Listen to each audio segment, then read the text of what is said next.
आप सबका सीटेट के इस क्लास में एक महत्वपूर्ण क्लास है जिसमें सबका मैं स्वागत करता हूं और इस तरह के प्रश्न लेके आ रहा हूं साइकोलॉजी का, चाइल्ड साइकोलॉजी का, लर्निंग का, उसमें ओवरऑल जहां से वो क्वेश्चन आने ही आने हैं।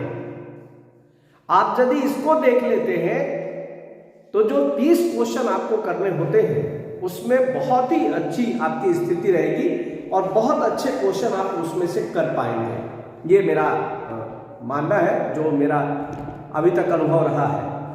और मैं इस वीडियो के प्रारंभ में ही आपको बता दूं कि जो बिहार BTET हुआ था 17 में, उसमें मेरा 113 नंबर था और जब STET 2019 हुआ उसमें 127 है, 127.2143 ये आया हुआ है। तो जब ये आता है और इसके पहले भी कंपटीशन में मेरा जीवन रहा है, तो स्वाभाविक रूप से कंपटीशन के पॉइंट ऑफ व्यू से जब हम चर्चा करते हैं तब उस चर्चा में और एनालिसिस में ये साफ रहता है कि हमको कहां से आपके सामने कुछ मैटर रखना है जो कि एकदम पिन पॉइंट पे हो और वहां से क्वेश्चन आपको राइज हो। तो साइकोलॉजी में आपसे कुछ क्वेश्चन पूछे जाते हैं और वहां से लगातार, जैसे एक क्वेश्चन होगा कि इस क्वेश्चन को यहां लिखने में थोड़ी सी आप लोग जानते ही हैं, बोर्ड पे है, असामान्य व्यवहार। यदि हम बात करें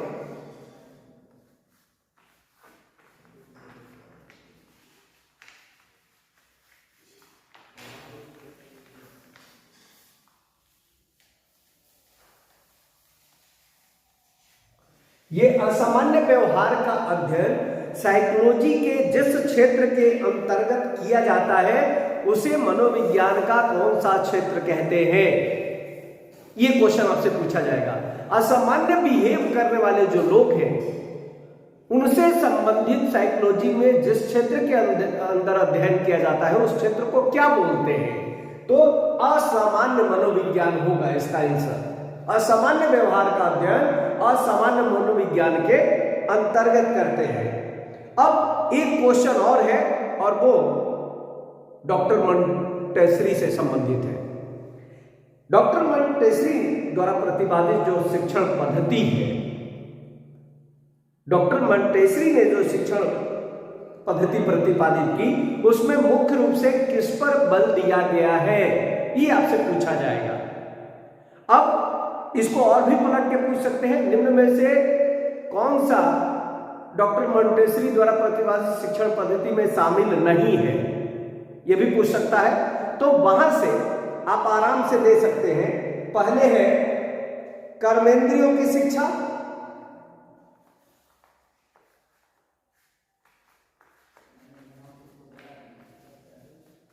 कर्मेंद्रिय की बात की गई है, ठीक है। ज्ञान इंद्रिय की बात की गई है,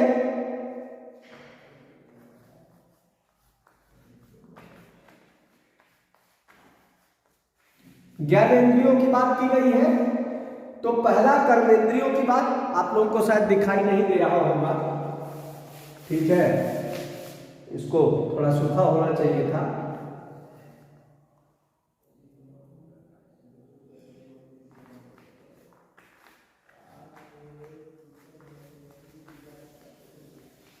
कर्मेंद्रियों की शिक्षा, ज्ञानेंद्रियों की शिक्षा और तीसरा जो है वो भाषा की शिक्षा।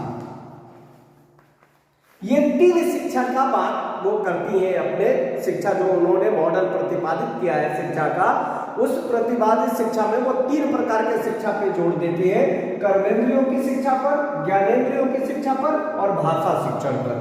इसके बाद 1970 में 1970 के अंदर जब उन्होंने अपना प्रथम विद्यालय स्थापित किया, यह भी पूछा जा सकता है कि मॉन्टेसरी ने अपना प्रथम विद्यालय कब स्थापित किया, तो 1970 में।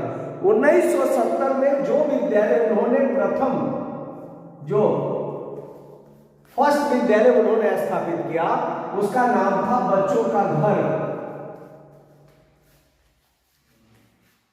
चाइल्ड होम, बच्चों का घर उन्होंने नाम रखा था और 1970 में पहली बार उन्होंने प्रतिपादित किया था। यहां से आपको वो क्वेश्चन मिल जाएगा। अब एक चीज आपको लगातार पूछा जाता है, वो कई बार स्किनर से संबंधित प्रश्न है। निम्नलिखित में से कौन सा मनोवैज्ञानिक, ध्यान से सुनिए इसको, निम्नलिखित में से कौन सा मनोवैज्ञानिक, क्योंकि इसकी चर्चा हर क्षेत्र में हो रही है इस शब्द की, निम्नलिखित में से कौन सा मनोवैज्ञानिक विकास एक सतत और धीमी प्रक्रिया है ये कहता है।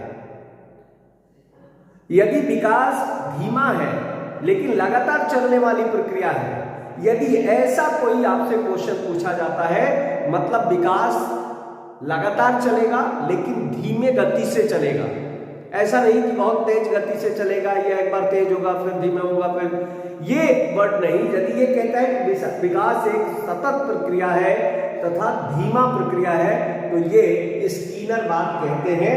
उनका नाम है स्किनर। वो कहते हैं कि विकास सतत प्रक्रिया है जो धीमी गति से चलता है। ये आपको यहां याद रखना होगा। और एक क्वेश्चन अरविंद से, महर्षि अरविंद जो कि भारतीय दार्शनिक है, वो कहते हैं कि बालक एक शरीर है। बालक को यदि कोई शरीर मानता है, ये वर्ड आपको याद रखना है, की वर्ड है, बालक को कोई शरीर मानता है और वो पूछता है कि निम्न में से कौन बालक को एक शरीर मानता है जो बढ़ता है, एक आत्मा है जो विकसित होती है। बालक जो एक शरीर है, यदि ये वर्ड आता है तो ये अरविंद का कथन है, महर्षि अरविंद का।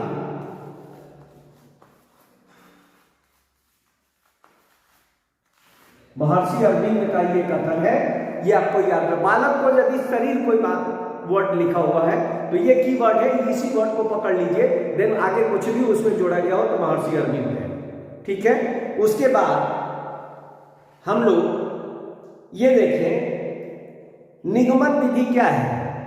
आप पढ़े होंगे निगमन विधि क्या है, सामान्य से विशिष्ट की ओर।